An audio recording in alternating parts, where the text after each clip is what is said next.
सबसे पहले तो गाइज़ आप सभी को सॉरी किस लिए, क्योंकि गाइज़ मैंने आपको कल ये वीडियो कहा था कि आएगी, फिर मैंने आज सुबह 11 बजे का टाइम दिया, तब भी नहीं आ पाई। क्योंकि कुछ प्रॉब्लम्स हमारे साथ यहाँ पर चल रही थी टेक्निकल। लेकिन फाइनली गाइज़ वो प्रॉब्लम है वो सॉल्व हो चुकी हैं और वीडियो है वो अब आपके सामने है, तो माफ़ कर देना गाइज़। सो गाइज़ अब बात करने वाले हैं हरियाणा बोर्ड क्लास 10th और 12th के स्टूडेंट्स के ऊपर।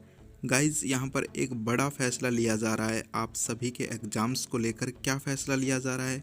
अब की बार आपके यहाँ पर 2 पेपर हो सकते हैं। 2 पेपर इन द सेंस पहले ही क्लियर कर दूँ कि यहाँ पर आपको अब की बार 2 आंसर शीट मिल सकती हैं।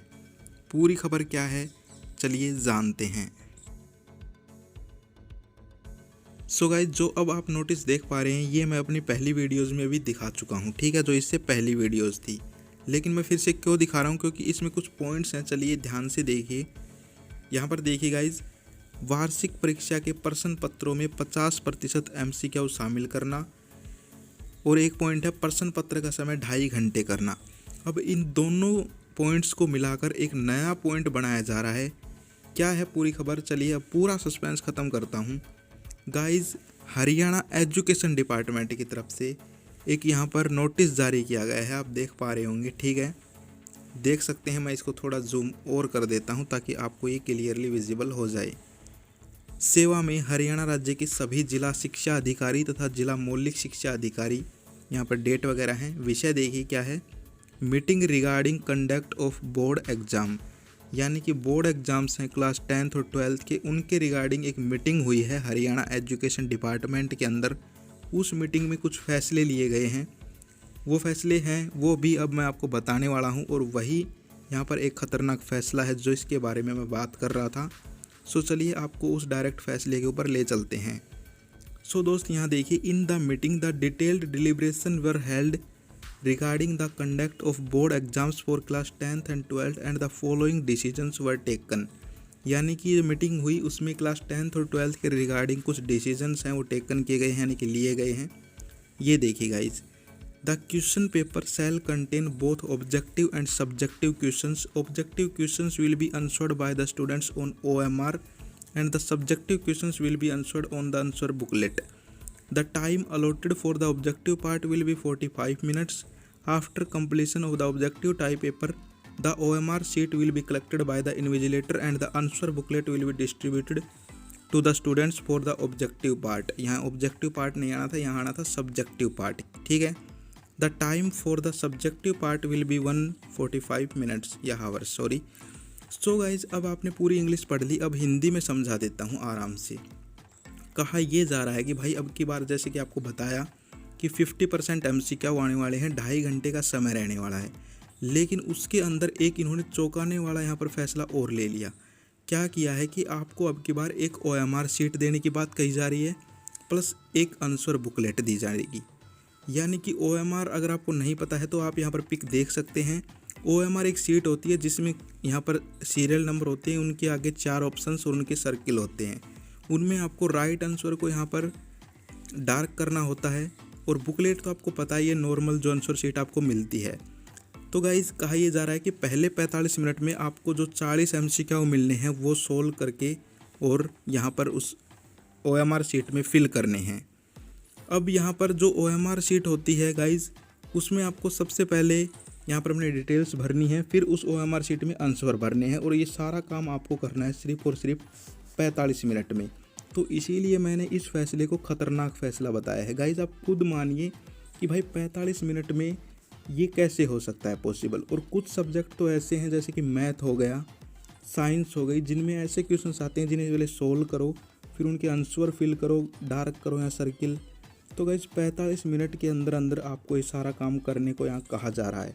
उसके बाद कहा जा रहा है कि भाई 1 घंटा और 45 मिनट मिलेंगे जो और क्वेश्चंस बच गए। यानी कि आपको 50% पेपर तो आपने कर लिया OMR में, लेकिन जो 50% आपका क्वेश्चन पेपर बच गया वो फिर आपको जो नॉर्मल आंसर शीट मिलती है वो दी जाएगी। उसको अपनी डिटेल्स भरो, उसमें साइन करवाओ, फिर उसमें आंसर्स लिखो। और भाई अब की बार पहले से ही 2.5 घंटे दिए जा रहे हैं, उसके बाद ये नए टेंट्रम और जोड़ दिए गए हैं। यानी कि मैं अगर 10th 12th का स्टूडेंट अपने आप को मानूँ तो मेरे ओपिनियन से ये फैसले भाई अब की बार बहुत ही ज़्यादा डिसएडवांटेजेस फैसले हैं। इनकी कोई एडवांटेज मुझे यहाँ दिख नहीं रही। आप खुद अपना ओपिनियन कमेंट सेक्शन में बताओ कि ये फैसले सही लिए जा रहे हैं या गलत लिए जा रहे हैं। आखिरी में एक बात और बताऊंगा, वो ज़रूर सुनना। इसके बाद गाइस बात करें और क्या लॉस हो सकते हैं और क्या इसके डिसएडवांटेज हैं। दूसरा, 45 मिनट गाइस पहले टाइमिंग कम, ऊपर से बोर्ड का प्रेशर स्टूडेंट्स के ऊपर से OMR शीट में जो गाइस आपकी यहाँ पर मिस्टेक्स होती हैं उसका बहुत ज़्यादा यहाँ पर प्रायोरिटी होती है, क्योंकि मिस्टेक हैं उनकी संभावना बढ़ जाती है। क्योंकि यहाँ पर अभी मैं आपको एक एग्जांपल दूँ, मैं अभी एक हरियाणा कलर का पेपर हुआ था, आप सभी ने सुना होगा, उसका एग्ज़ाम देने गया, मुझे एक क्वेश्चन आता था, उसका भी मेरे से आंसर गलत सर्कल हो गया। क्यों? क्योंकि यार एग्ज़ाम में प्रेशर होता है एक पहले से, ऊपर से जो गोले होते हैं वो यहाँ पर एकदम एक पजल्ड सा बन जाता है, कुछ समझ में नहीं आता। ठीक है, तो भाई ये भी एक इसका डिसएडवांटेज है कि OMR शीट में 45 मिनट इन्होंने क्यों रखी। यानी कि मेरा कहने का मतलब ये है कि इन्होंने एक टाइम बाउंडेशन क्यों दिया गाइस स्टूडेंट्स के ऊपर, इससे मुझे प्रॉब्लम है, इसीलिए मैंने इन फैसलों को ख़तरनाक फैसले बताया है। ठीक है, उसके बाद गाइस यहाँ पर एक टाइम मैनेजमेंट कैसे कर पाएंगे स्टूडेंट्स। यानी कि पहले एक आंसर शीट उन्हें दोगे तुम लोग, बोर्ड वालों को कह रहा हूँ, इनको एजुकेशन डिपार्टमेंट वालों को, फिर उसके ऊपर वो डिटेल्स भरेंगे, फिर साइन करवाएंगे, फिर आंसर लिखेंगे, फिर वो आपके पास जमा करवाएंगे, फिर आप उन्हें दूसरी आंसर शीट दोगे। उसके बाद मतलब यार क्या हो रहा है ये भाई। सभी स्टूडेंट्स के मेरे पास इस टॉपिक को लेकर कमेंट आए, तब मैंने ये वीडियो बनाई है। आपने देखी होगी यूट्यूब पे, ये वीडियो किसी भी चैनल वाले ने नहीं बनाई है अभी तक। ठीक है, एक आध ने बना दी उसका मुझे पता नहीं, लेकिन किसी ने भी अभी तक नहीं बनाई है। क्यों नहीं बनाई है? क्योंकि ये गाइज एक ऐसा फैसला है जो कि स्टूडेंट सुनेंगे तो वीडियो को डिसलाइक मारेंगे। ठीक है, अब यार सच्चाई तो सच्चाई रहेगी, चाहे आप वीडियो को डिसलाइक मारो या कुछ और करो। और गाइज एक बात और बता दूं, ये फैसला अभी एक मीटिंग में लिया गया है, वो है एजुकेशन डिपार्टमेंट की मीटिंग। तो आपने देखा होगा अभी थोड़े दिन पहले कि आपकी जो 20 अप्रैल डेट आई है वो भी यहाँ पर अप्रूव होकर आई थी।